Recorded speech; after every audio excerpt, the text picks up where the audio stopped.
Hey guys, it's Melissa here from melissaoatman.com.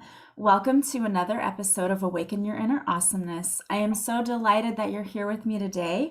We have a very special guest with us. Today we have with us Mr. Claude AnShin Thomas.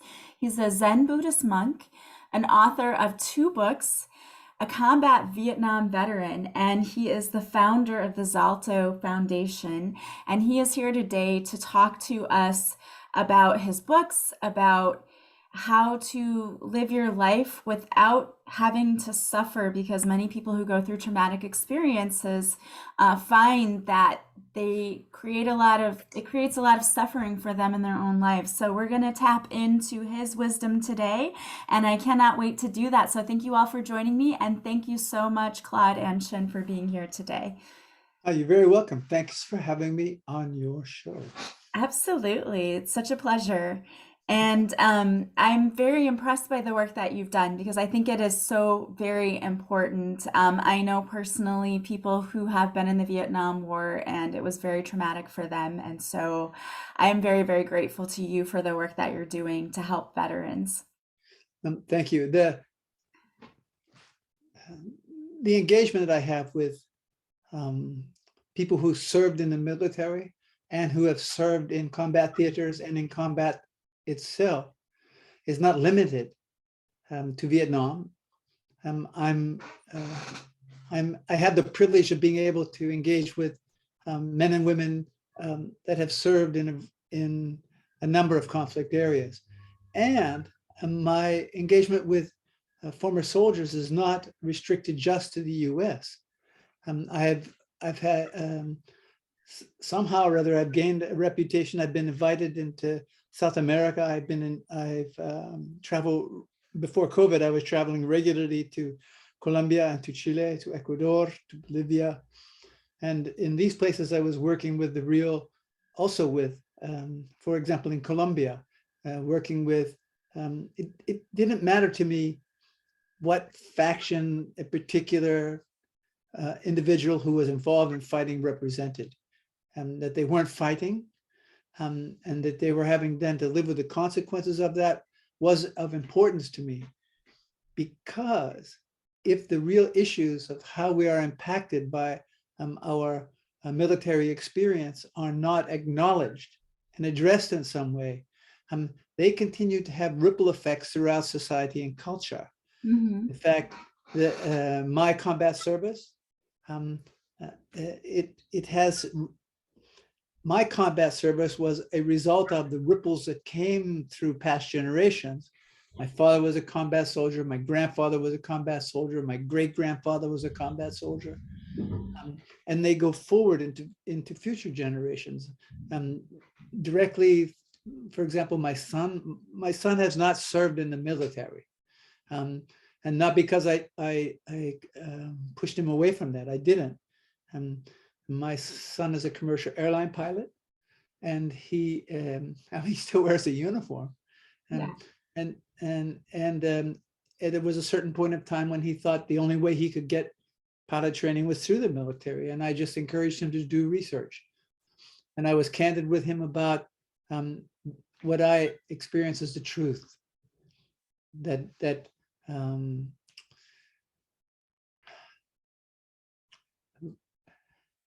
The truth that we cannot escape unscathed from our military service.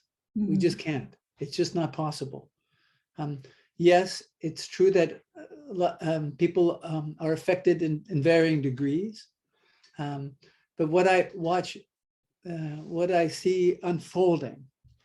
So here in the United States, I'll talk about this.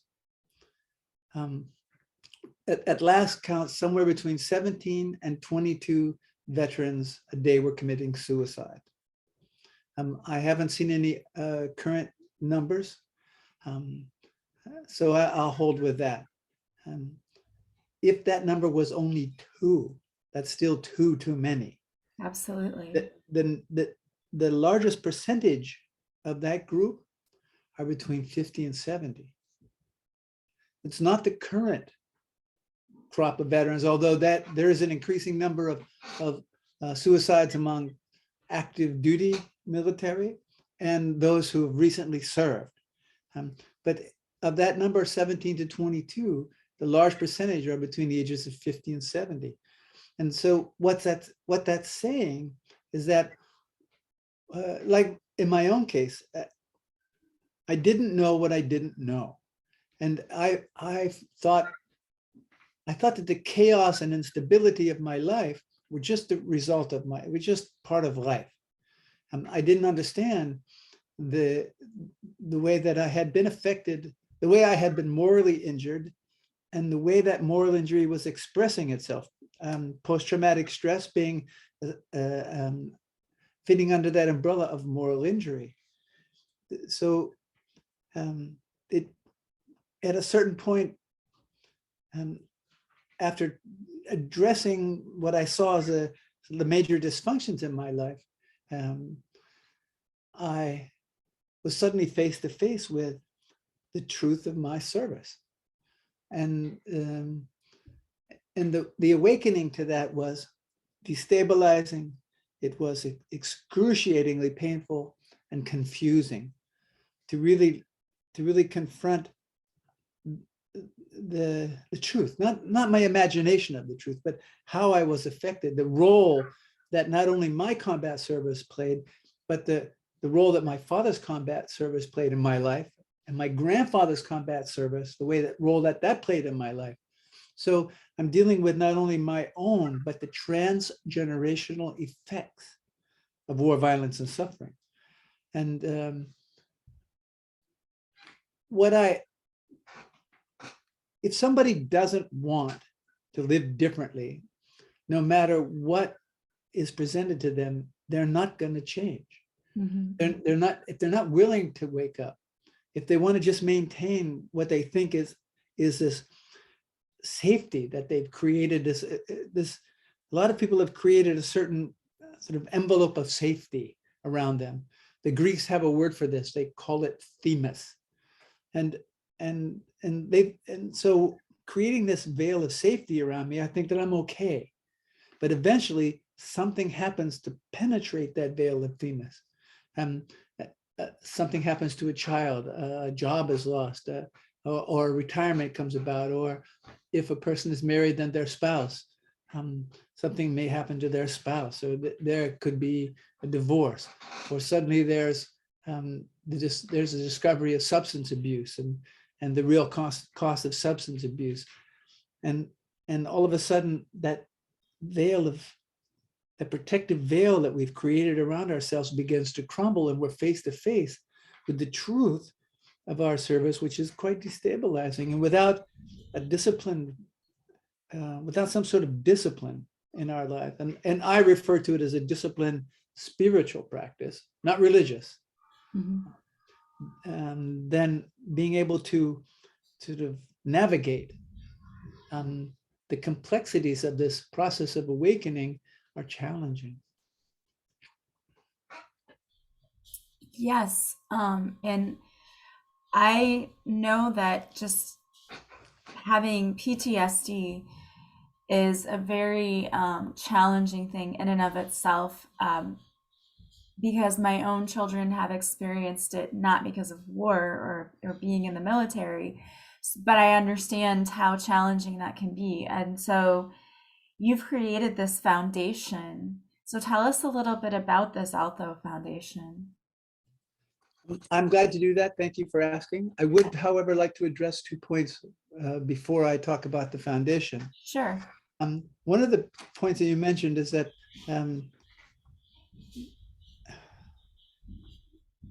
what I attempt to pass on to people is what was passed on to me, is that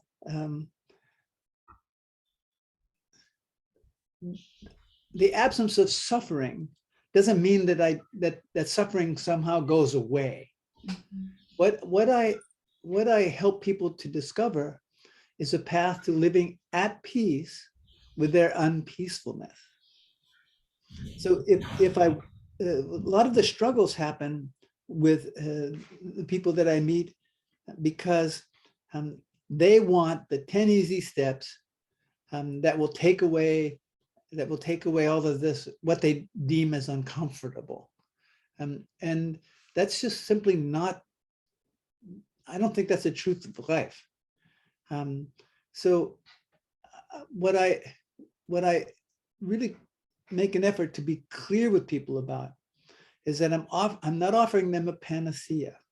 What I'm offering them are some as a disciplined approach to life, that when they are confronted by their suffering, whatever it is, that they have the tools to be able to hold steady in the midst of that, and it will pass. In the beginning, it seems like it will never pass. But as we begin to have more experience with not rejecting that suffering as it creeps into our life, or not allowing it to define us, we begin to develop emotional muscles, emotional strength. And so that suffering, when it shows itself, it doesn't last as long. Also, post-traumatic stress. Those of us who live with post-traumatic stress, we are not disordered. Our response to the world makes absolute sense based on the truth of our experiences. And I think it's, so everyone I engage with, I give them that information. I go, look, man, you are not disordered. We are not disordered. Yeah. It's not a cycle. There's a psychological component to how we're affected, but it's not purely psychological. And I think the underlying process to learning to live at peace with our unpeacefulness is a spiritual process, not religious, spiritual.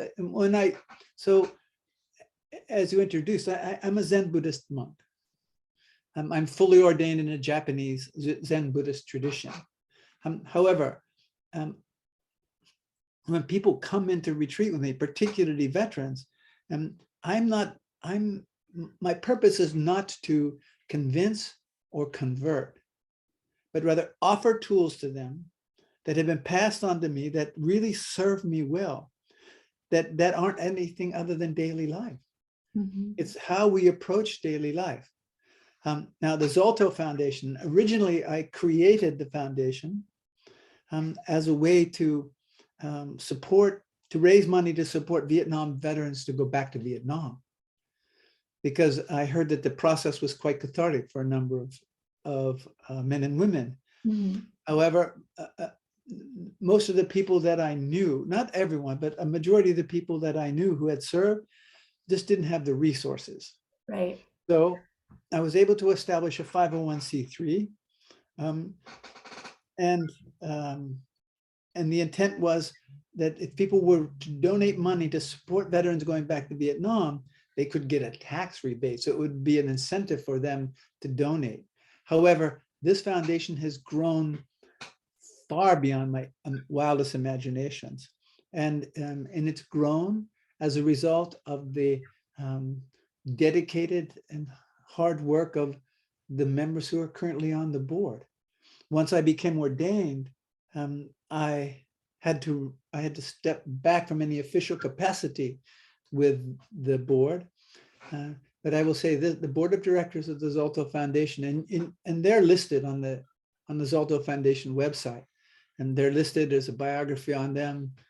All of their services are donated, and they are an extremely talented and gifted group of people. So it's what we do. What the foundation does is extensive. It's just not. We don't work just with veterans. We engage with the homeless community. We engage with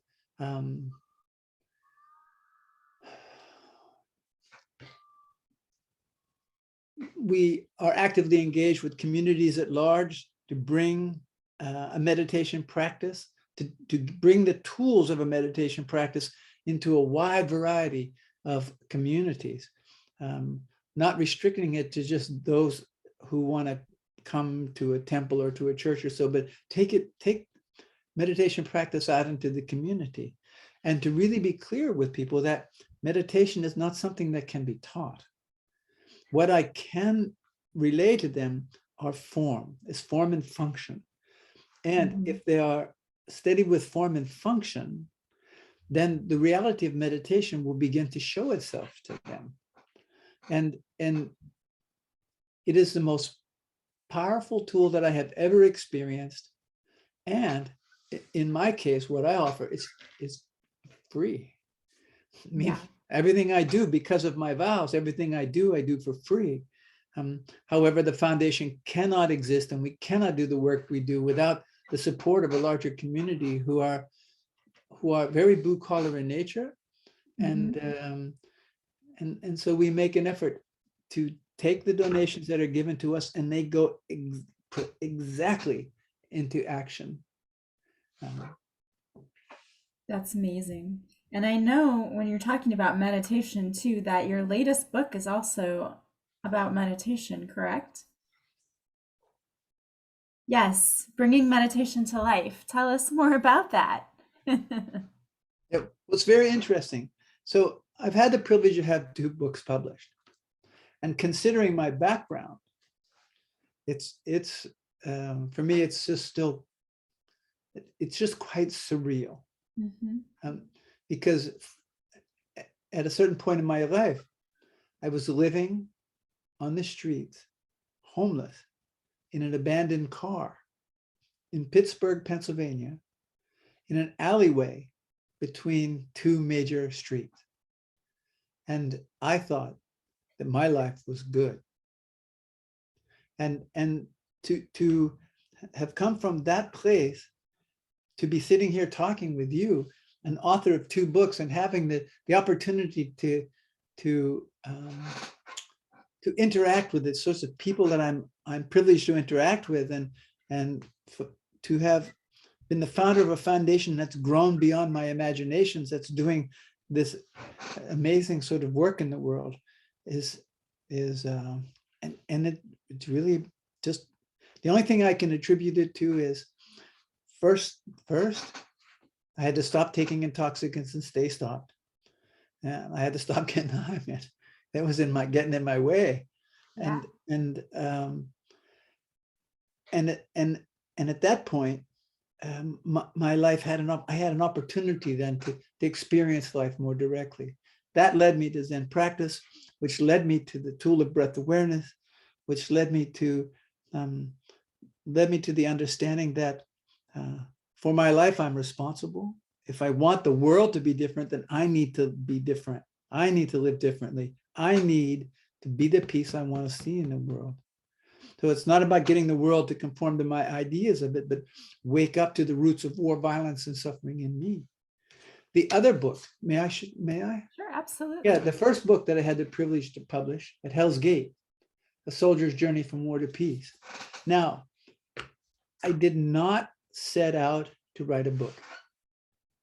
It was never my intention. At Hell's Gate came about. So as I was first waking up to how I was affected by war, as I was first waking up to the roots of war, violence, and suffering in me, and like the only way I could seem to give voice to that voicelessness, what I couldn't say, was through writing. I didn't know how to talk about this stuff. So I just started to write. So there was an accumulation of writings. And then I was approached by a man who's now become very successful. He has a publishing company, Idea Architects. And he approached me and said, he'd heard me do a talk out in California, and he asked me if I'd ever thought about writing a book. And I said, well, no. No. Other people had suggested that. And he said, well, do you have anything written? I said, yes. And he said, send it to me. I sent it to him. And then he and I worked together to get it organized. And then he shopped it. And I remember the first time somebody asked me if I had material that was written and would I send it to them. It was a person who had come to a talk that worked for a publishing house. They told me I couldn't write. And there would probably be another 10 or 12 years and a lot of hard work before I could learn how to write.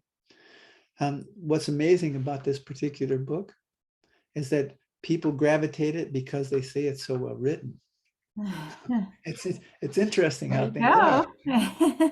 I must also say, though, the editor of the book, who's also now a board member, they don't work as an editor anymore. Really, I owe a deep debt of gratitude to them. The work that they did with me on this book was not that they wanted it to be different than it was. They would say to me, look, how can you say this more clearly? And said, give me some. So I would write some more. And then we went through that process. They really gained my trust through that process. They wanted the book to be my book, to be my words. And so it's really a solid reflection. Now we move on to bringing meditation to life.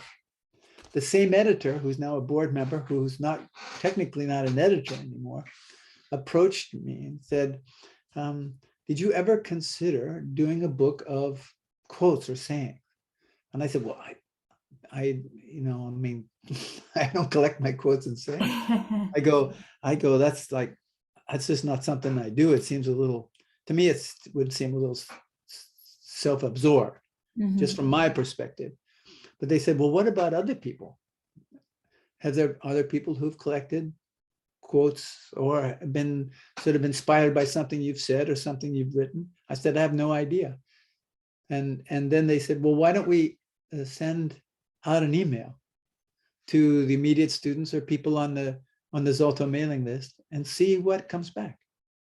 And so crafted an email, sent it out, and people started sending in these quotes and things that they'd heard that they were inspired about, notes that they'd taken. And so out of that, the book was crafted. And so that's how bringing meditation to life came into place.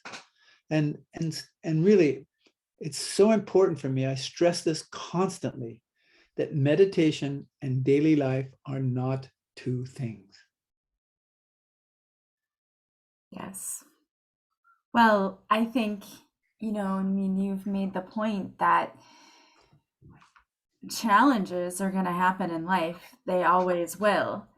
But it's not hoping to have a life where you never have challenges. It's being able to work through them and being able to control how you react to the challenges when they happen. And it sounds like that's really a lot of what you're helping people to see, is that you're going to have challenges, but the suffering, what is it? Challenges are inevitable. Suffering is optional, something like that.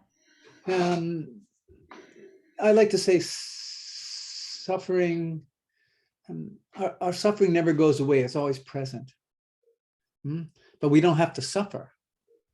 It's our relationship with that suffering that determines. The more I don't want to suffer, the more I'm going to suffer. It's like the analogy I sometimes use. And I understand that quote you said. I don't quite work with it that way, but it's true in some respect. It's true. But I also think I'm cautious not to attempt to create the illusion that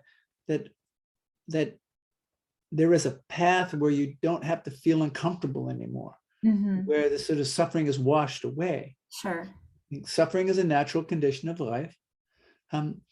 However, I don't have to suffer. For example, if I were to fall suddenly I'm walking through the forest and I step into a soft spot, and all of a sudden I discovered I'm in quicksand. The more I struggle, the quicker I sink. Right. If I stop struggling, I can actually move and swim in that stuff. And so this is the way I like to approach the topic of suffering. Look, I haven't slept more than 2 hours consecutively in any night since 1966. And I suffered immensely because I had this fixed idea that I was supposed to sleep a fixed number of hours per night, and that I was supposed to have no difficulty and no dreams, and on and on and on. And because it wasn't like that, the world wasn't conforming to my ideas of it. Oh, it was horrible. My life was horrible. And then once I encountered Zen training, and I began to have this, I got the information that I pass on to others, that I was washing dishes one day and looking out the window, and I just had this awareness that, okay, so I don't sleep now, what? So it's not that I don't sleep, it's like how adjust to my sleep pattern. Yeah. I sleep like this. And when, like even just 2 nights ago, I woke up soaked and just soaked in sweat. And I was checking my body to see if I'd been shot. Those things still visit me. Mhm. But now when that happens, all I have to do is just stop for a moment and reconnect, really intentionally reconnect with my breath. And I'm able to with the breath, I'm able to be less agitated, to steady myself, to realize where I'm at, and to be really thankful that that was just a dream. Yeah. Yeah. Yeah.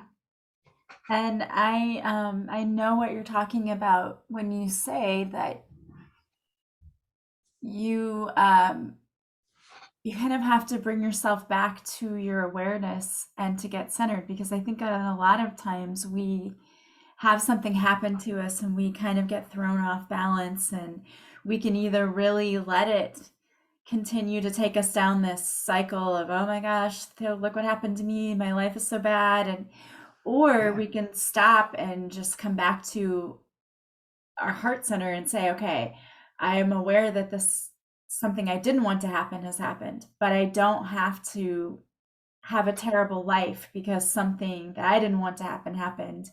I need to come back to the present moment instead of, I think what happens to a lot of people is they get caught up in the what's going to happen 5 months from now, and they get caught up in that future. Mhm. What's going to happen now, instead of being aware of where they are in the present moment. And that makes it really difficult to navigate what's happening, I think. Yeah, no, I couldn't agree with you more. Actually, nothing else exists except the present moment. If I spend too much time up in my head, I'm in a really bad neighborhood. Yeah.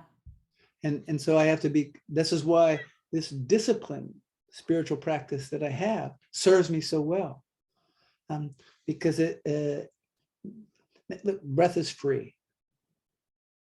And the other thing that I learned was, and I learned this through my monastic training, was that the past doesn't actually exist. The future doesn't actually exist. I mean, they do exist, but they exist now in this moment. And so there's nothing I can do about tomorrow.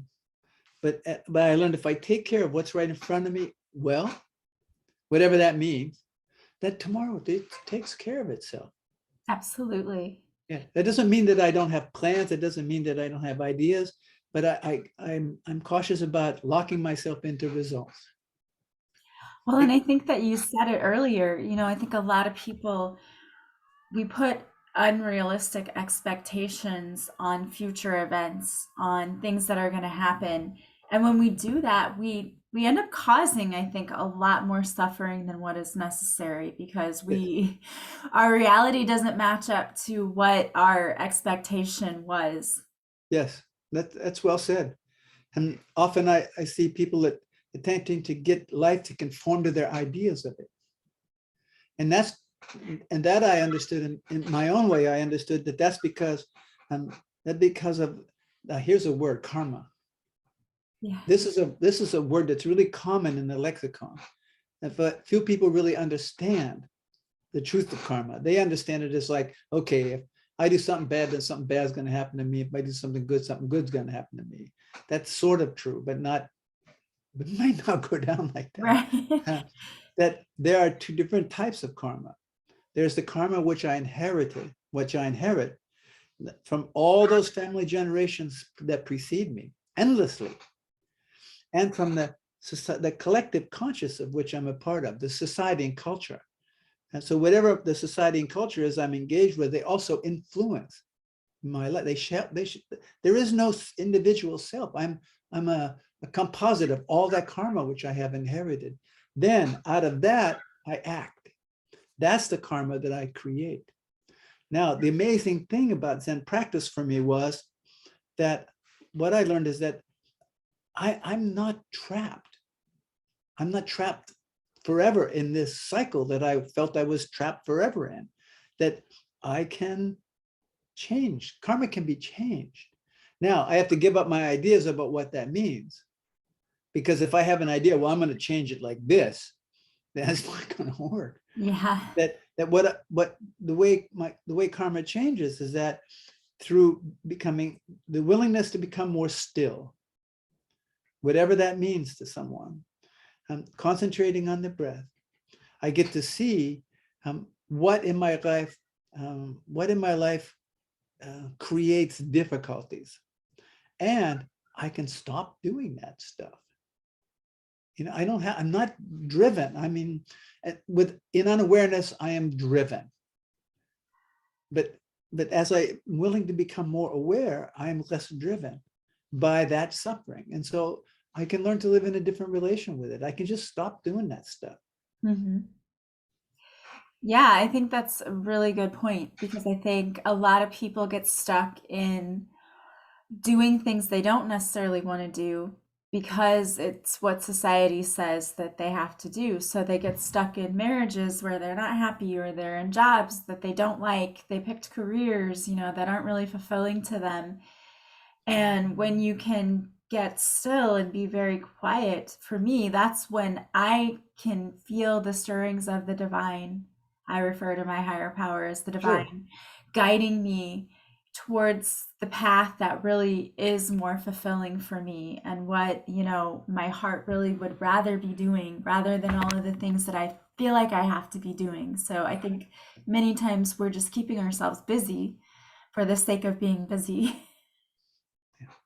And then at some point, as I mentioned before, like around the topic of post-traumatic stress, which is an element of moral injury, the betrayal of what is right by people in authority, in power and authority, that at some point, all of that I have, what you described is what the Greeks term as themis, creating that, attempting to conform to some idea of how life is supposed to be. And if I do that, then everything will be okay for me. And then something penetrates that, something shatters that illusion or cracks it just a bit. Suddenly I'm going, oh my gosh, people are going, oh my gosh, what's the point of my life then? Like, I've done all of this and I've done all of this for what? What's the point of this? And then bam, suicide seems like an option.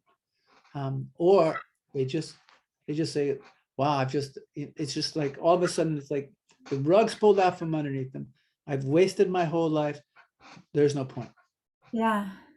And it's simply not true. At exactly that moment, there is an opportunity to wake up. And that's where I step in. That's another thing. Since COVID, by vow, I'm not permitted to be residential more than 3 months a year. However, COVID, Yeah. that changed.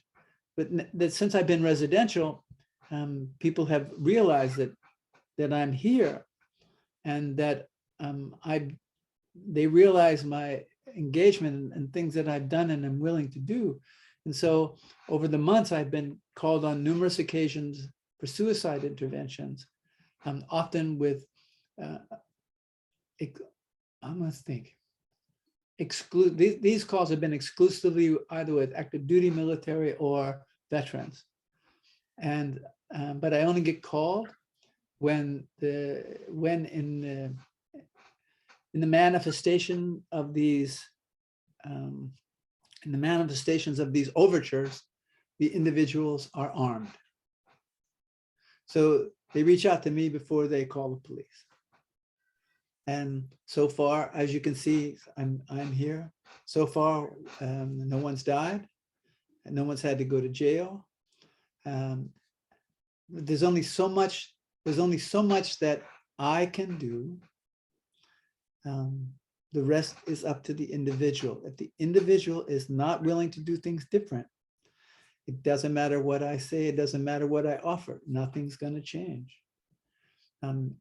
If an individual really wants things to be different, then absolutely everything that I present will be exactly perfect.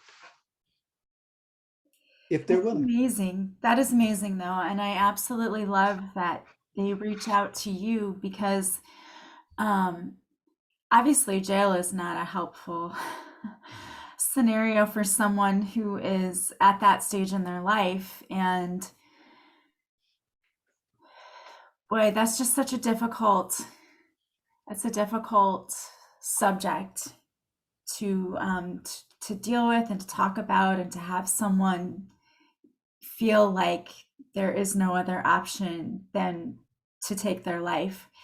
And I know I've had personal experience with that with people in my family, and so I understand how difficult that is. And it's awesome that you can step forward and help people in that way, and that they've chosen to not go down that path, but see that yes, there is an opportunity. When you're at your lowest point, what better place is there to decide things can be different?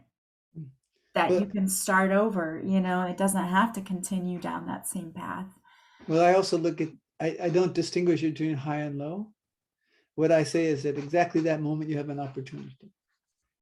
The 13th of April, 1983, I was living in Concord, Massachusetts, in a small cottage, like 500 square feet. I was sitting in front of the television and life was hopeless for me. I took 1,000 milligrams of barbiturate because it seemed like the only way. Death just seemed like a better option at the time. And I hadn't taken I didn't see, this is an interesting thing. I didn't really want to die. I just didn't know how to live. Mm-hmm. So although my door was shut and locked, I didn't take a phone off the hook. That was before cell phones. They had, they still had and then a dial phone.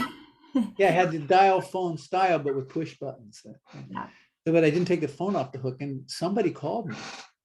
I don't remember this. I answered the phone. They understood what was going on. They called 911, and the police came. And when they got there, I was told later that I was already in cardiac arrest. This was before Narcan or anything. So I survived that. And I was, once I got out of intensive care, I was in a sort of a one step down from intensive care. I still had wires and stuff on me. And so three or four men came to visit me. And one of these men asked me if I was going to do it again. And I said, you bet. I said, anything has got to be better than the life that I have.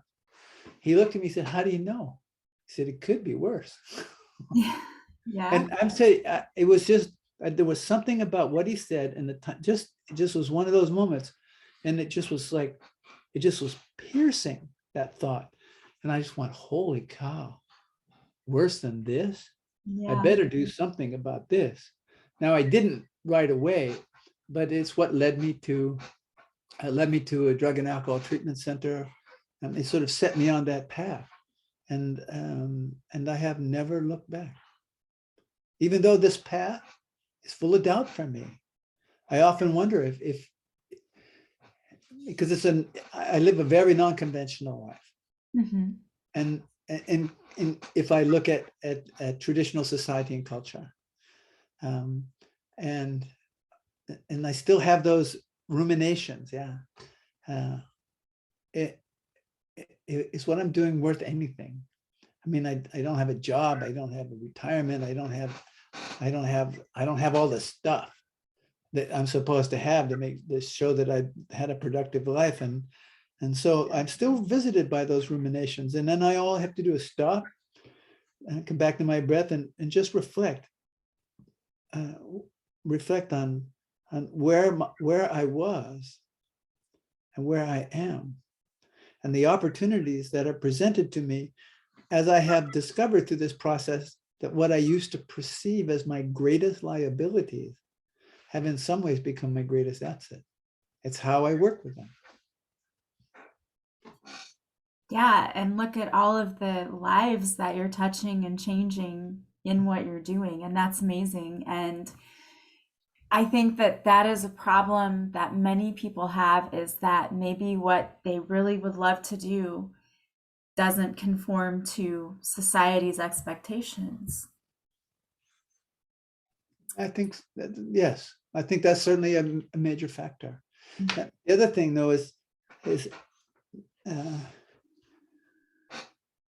I look at not so much for example, when I go out, if I get called on a suicide intervention, or if I walk into a homeless encampment, uh, it's not what I can do for them, but what they do for me. Because in my engagement with the people in these circumstances, bring me in contact with my conditioning, that remind me of where I came from. And like when I engage with the homeless encampments and people living in these encampments, I'm not there to help them. I have no idea what they need. What I'm there is to build relationships. It's not me helping them. It's like, okay, I want to know who you are, what your story is, talk to me, get to know me. And as I get to know them, as we get to know one another, then they begin to trust me. And then I began to see where we can be of support. And generally the foundation is not so much a direct, this foundation doesn't do so much direct support, although they do some. This foundation is more a clearinghouse. So we have contacts with various agencies around regarding mental health issues and issues around homelessness and medical issues and who can provide financial support. We have contacts. There's enough agencies doing that sort of work, enough NGOs, enough nonprofits doing that kind of work. We don't need another one. So I identified those agencies, groups, or that are really doing good work.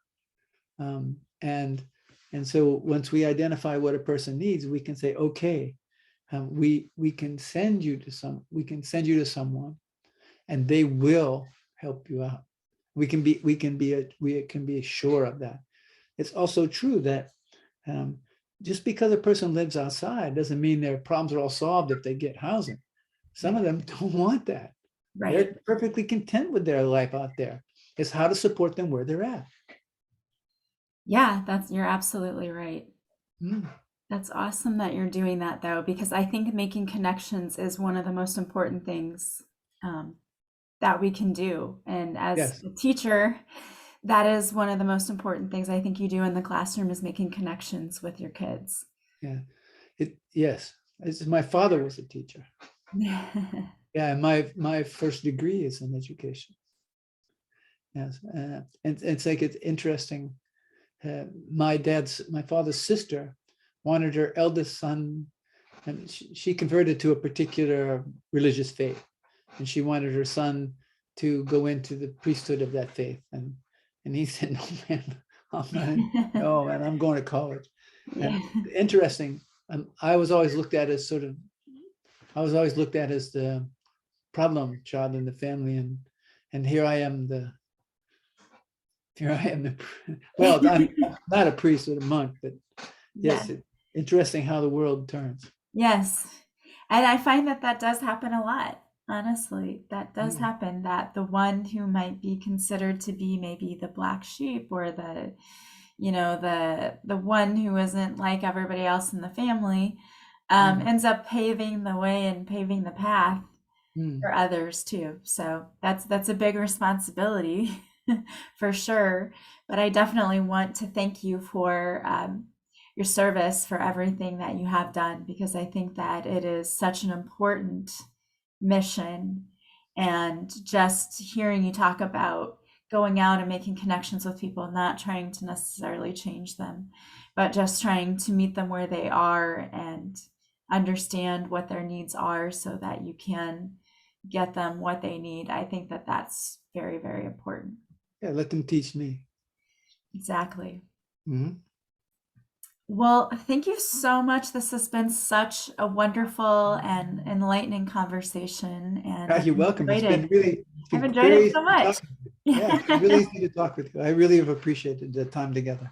Yes, absolutely. And I would love for you to tell people if they would like to buy your books, because you Mhm. have two of them, or if they're interested in your foundation, maybe they want to donate, or maybe they would like to get someone some help.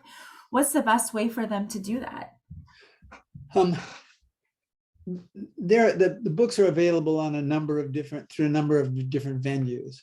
Um, the easiest way really to get this information is to visit the website. I'm not saying that because I'm trying to generate traffic. It's just really the simplest way, because I have like 8 different websites or so for the book and all of that. Sure. If you go to the website, which is zaltho.org, that's ZALTHO.org. That information is there. If you want to be in contact with me, you can also reach me through the website. Those emails get to me pretty quickly. If you want, um, uh, it's a really, the website itself is a clearinghouse. And so the information is there, and it's really, this board has recrafted and redone this website. It's amazing.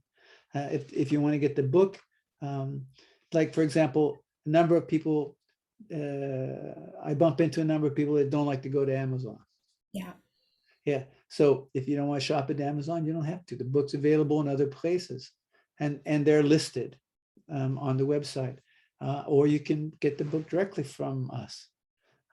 There's also a website where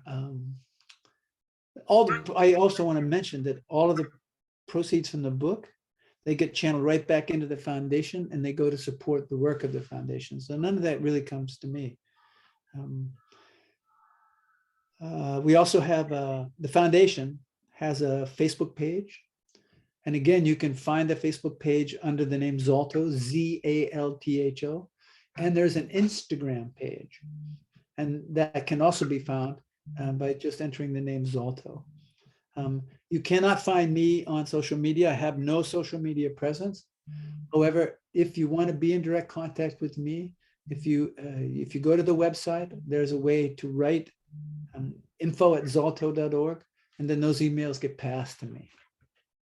Awesome. And we're going to have all of that information in the show notes too. So we'll have the link to the website and they can click directly to it from the show notes. So I always like to ask our guests before we leave if they could leave our listeners with one little nugget of wisdom to take with them for the day. Yeah, I'm glad to do that. In fact, if I may, we offer formal meditation sessions and followed by recitations online on Zoom every Thursday and every Saturday. That's also listed on the website. I also do an open session of questions and responses on Sunday mornings. All times are central. I'm in Central Standard Time, so all times are Central Standard Time, and that's open. It's open to the public because it's internationally attended. And I meet with veterans Sundays at 6 p.m. Central Time. If you're interested to attend, what we ask is that you write and introduce yourself to us, and then we pass on the Zoom information to you. But the nugget, what I always close these sessions with this piece of information, that if a thing is not practical, it's not spiritual. Love that. Thank you so very much. And that definitely resonates with me. So thank you for sharing that so much. And thank you for sharing your wisdom and everything that you do with the world. I just thank you so much for that. You're really welcome. I wish you much luck with your podcast. Thank you. It's been really nice. It's been nice to spend the time with you. Thank you. Thank you so much. And I want to thank you guys too for being here with us today. As always, thank you for listening to this podcast. If you like it, please subscribe. Please leave a positive review from wherever you're listening. And as always, the greatest compliment you can pay me is to share this podcast with those you might think benefit from it. Don't forget that you can follow me on social media And if you want to work with me, you can go to my website, melissaoatman.com. You can also become a Patreon. You can do that at melissaoatman.com. There you get 2 extra episodes per week of this podcast, plus bonuses like guided meditations and readings. So please check it out. I hope that you guys are having a beautiful day from wherever you're listening. As always, I am sending you so much love and light, and I will talk to you soon. Bye, guys.